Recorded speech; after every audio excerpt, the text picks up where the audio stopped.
আজকে বাইরে একটা ফ্যামিলি প্রোগ্রাম ছিল, তো সেখানে অ্যাটেন্ড করতে চলে আসছি। তো আমি আমাকে আজকে একটু পরিবর্তন করে ফেলেছি। নতুন লুকে কেমন লাগছে সবাই বলুন। একটু সাজগোজ না করলে সবসময় সব জায়গায় যাওয়া যায় না। তো আমরা একটা রেস্টুরেন্টে আসছি, এখানে একটা ফ্যামিলি প্রোগ্রাম ছিল। তো আমি এখানে তেমন কোনো ভিডিও করতে পারিনি, কারণ এখানে অনেকে ছিল যাদের ভিডিও করা যাবে না, যার কারণে আমি যতটুকু পেরেছি হালকা একটু নিজেদের এইভাবে করার চেষ্টা করেছি। অনেক দিন পর নিজেকে একটু পরিবর্তন করলাম। আমাদের খাওয়া দাওয়ার আগের ভিডিও করতে পারিনি, পরের ভিডিওটা আমি আপনাদের শেয়ার করলাম। টেবিলের অবস্থা দেখেন, খাওয়া দাওয়ার পরে সবাই মিলে একসাথে বসে খাওয়া দাওয়া করেছি। আর ওয়েট করছিলাম একটু পরে আমি বের হয়ে যাব, কারণ রাত 11:30 বেজে গেছে অলরেডি। এখন বের হয়ে আসছি, আপনারা বাঘ দেখে কিন্তু বুঝতেই পারছেন এটা কোন জায়গা। খুলনাতে যারা আছো, আমি চলে আসছি রয়্যালের মোড়ে। হোটেল রয়্যালে ছিল আমাদের প্রোগ্রামটা, দোতলাতে। তো চলে আসছি, এখন প্রোগ্রাম শেষ, বাসায় চলে যাব। তো এখন আমি হালকা একটু ভিডিও করছি। ওখানে ভিডিও করতে কেমন জানি না আনইজি ফিল করছিল। এখন চলে যাব, সামনে আপনাদের ভাইয়া আছে, তো ওর দিকে আমরা আগায় যাচ্ছি। মা ছেলেতে কথা বলছিলাম। আর অটোতে একটু তিনজনা মিলে ভিডিও করলাম। তিনজন আজকে তিন রকম সাজে সেজেছি। অনেকদিন পরে এরকম একটা ফ্যামিলি প্রোগ্রাম ছিল।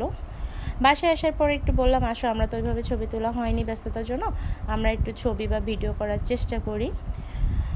আসলে অনেক রাত হয়ে গেছে, টায়ার্ড লাগছিল। তারপরে দেখেন কেউ রেডি তো কেউ রেডি না, কারোর হচ্ছে তো হচ্ছে না, এভাবে কি ভিডিও বানানো যায়? তারপর আমরা তিনজন একটু চেষ্টা করলাম নিজেদের কিছু সময় বা স্মৃতি একটু ধরে রাখার জন্য। এক একজন এক এক লুক বললে এক একজন এক এক লুক করছে। আমি ছেলেকে স্মাইল দেখাচ্ছিলাম, তো এমন একটা স্মাইল দিচ্ছে যে কি বলবো।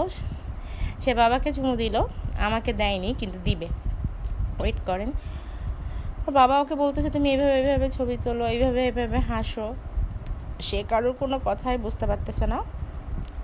এরপরে মা ছেলে একটু ভিডিও করে নিলাম, মা ছেলের একটা সুন্দর মুহূর্ত। আমার ছেলের এরকম ছোটো ছোটো অনেক সুন্দর মুহূর্ত আছে, যেটা আমরা একটু ভিডিও করে রাখি। আর একটু হাজব্যান্ড ওয়াইফ একটু ছবি তুলতে যাচ্ছিলাম ভিডিও করতে, তার মধ্যে আমার ছেলেটা চলে এসেছে।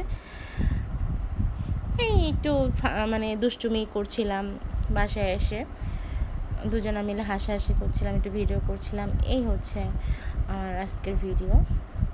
কেমন লেগেছে আপনাদের কাছে সবাই কমেন্টের মাধ্যমে জানাবেন।